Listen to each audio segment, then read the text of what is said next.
There are a few changes made to the way in which orientation takes place every year.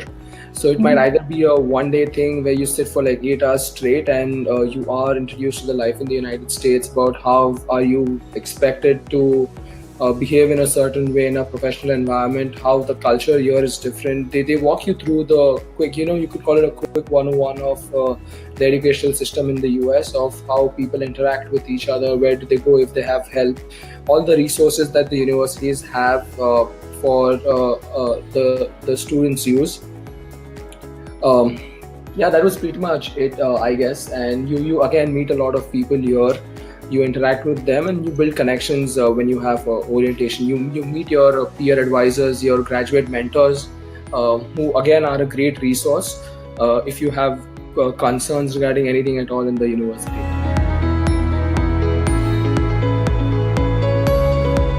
I think the legal limit is you cannot reach the US before like 30 days of the start of your course. So I just went there around 25 days prior to the start of the orientation. And what that did was it helped me get used to the place, right? It's a different ball game altogether. Like, you're not moving within the country, you're moving to a different country. So you get used to all the different things that are there. You set up your housing. Again, on-campus employment is something that you figure out once you reach there. And if there's a fix in your there's something that's going wrong with your current housing, you can switch, which is what happened to me, right? So I ended up getting a house that wasn't in the right conditions, and I had some time at least to figure out the situation and switch to another housing, right? So that buffer is always helpful, is what I feel.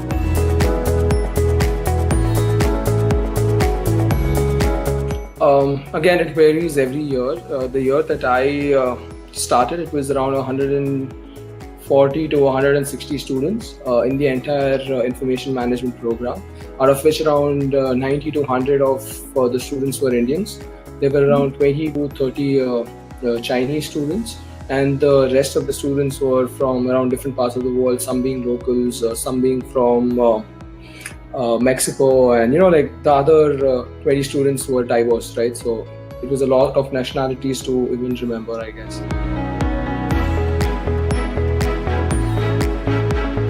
I guess it was a lot of freshers, and I think I would say it was 60-40, 60 towards people who just got out of school and started another degree, and 40% of people with some kind of experience, I guess. Okay.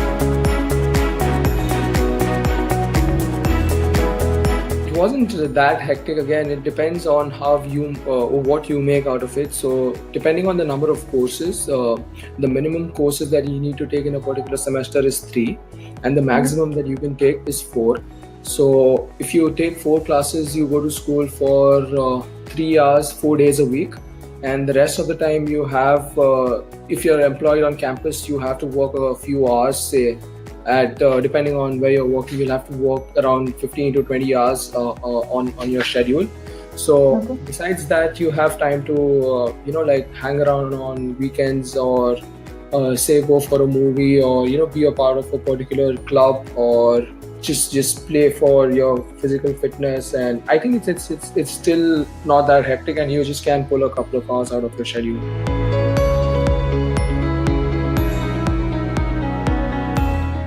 So I had admits from around 6 other universities, and the factor that led me to pick Syracuse was that the course was a very wide spectrum course, right? It wasn't narrowed down to a particular industry or a particular set of job profiles, right?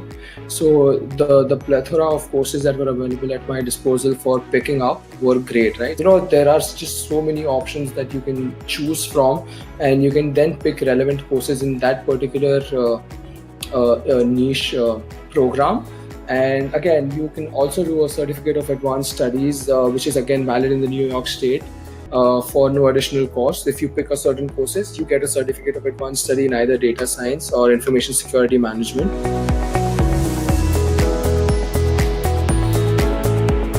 I think you need 42 credits to graduate if you're in the regular IM program. But people with work experience of more than 3 years can waive 3 credits off, right? So it's a 39 credit course for them.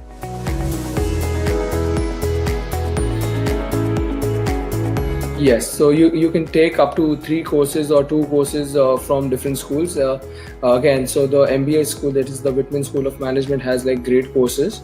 The Maxwell School of Citizenship or the School of Law, and we've had like great alumni who've passed out through these schools, and you can take anything that suits your profile, right? And it's very open-ended. You just need permission from that particular professor in the school, and it's all done.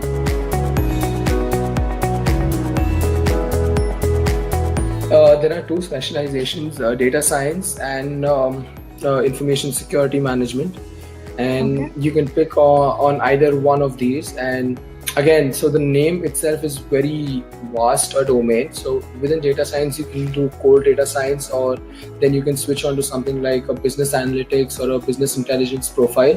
And depending on, when you start taking courses, you know what you love, right? And that is when you start picking courses in the similar direction, or something that you want to study, or something that you want to be doing on a full-time job. So it's a matter of picking a few introductory courses in the first semester, and then figuring it out from there whether you like it or not.